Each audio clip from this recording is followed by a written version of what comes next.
Hey guys, welcome back to my YouTube channel. If this is your very first time here, welcome. My name is Donna-Suela, and in today's video, I will be discussing the things I wish I knew as a teenager.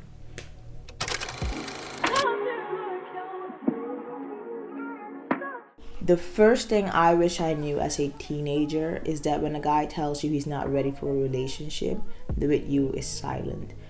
I had to learn this the hard way because no one taught me. And best believe that when the girl he actually wants comes around, he'll be ready for a relationship. I remember in high school, there was this guy, we're gonna call him Tyler. For some reason, his vibe towards me was off, and it's like I had to walk on eggshells whenever he was around. But for some reason, all of that changed, and he started love bombing me. And you know, when someone love bombs you, you just like the attention and stuff, so you feel obligated to reciprocate the feeling and the love they sent your way. But that's the thing about love bombing, it's not actual love, it's not true love, by the way. I ended up telling him that I liked him only for him to say he was not ready for a relationship. We remained friends until he one day decided he had to remove me from Snapchat because he had a girlfriend. He did not tell me he had a girlfriend though, I found that out on my own. Yes. I regret not cutting off contact right after finding out that he just let me on, because leading someone on can actually mess with their mental health, and they start questioning their own worth. Are they worth anything? Is anyone ever gonna love them the way they love? Or is anyone ever going to respect them the way they respect others? So my point here is, be careful with these types of guys, because they see no problem at all with leading folks on, love bombing them, and just messing with their emotions. The second thing I wish I knew as a teenager is that when a friend of yours does not respect your wishes or your boundaries, they're not your friend. Cutting someone off is easier said than done, especially when you're young and you're in middle school or high school.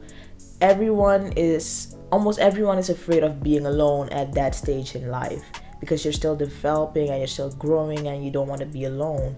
So you choose to stick around with the people you know, even though you can feel inside of you that they're not good for you and they don't mean well. I should have known this particular friend of mine would end up being fake the minute she started bad mouthing another friend of ours the minute she left the table. And my mom always taught me to never entertain gossip, or just never go along with it, because when you leave the table, now you're the hot topic. So don't trust people who have the balls to gossip about someone who's just sitting right next to them.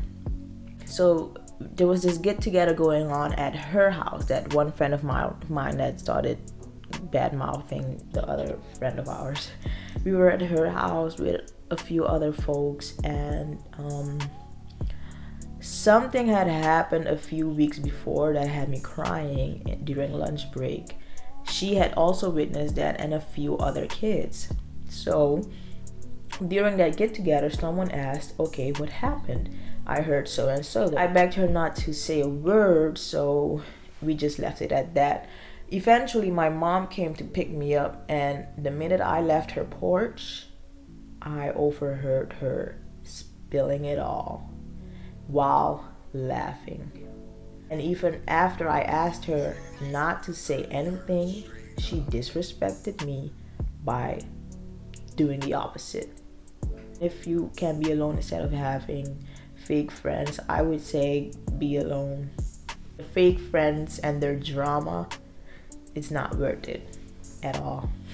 The third thing I wish I knew as a teenager is that healing is a must. I don't know what you need to heal from, but I do know that everyone needs to heal from something. Growing up, I used to witness my parents argue often in front of me, and I thought it was normal. Whenever I would meet kids and they would tell me, oh, my parents never argue in front of me, I almost never believed them, because I thought that was normal. Toxicness to me was true love. As a teenager, I ended up only being attracted to emotionally unavailable guys that were toxic, guys that didn't give me 100% of their love. And I think that also the reason why I was attracted to those type of guys is probably because I had my father living in another continent, and even if he was around physically, mentally he would be somewhere else. So I was so used to that I got comfortable with guys that didn't give me all of their love and attention. I loved that emotionally unavailableness they came along with. I loved that because I was used to it. It was my comfort zone. This is why it's so important for you to heal from the past trauma, the childhood trauma. It's important because it never leaves you alone if you don't try to get help. It will somehow haunt you still. So that was it for today's video on the things I wish I knew as a teenager.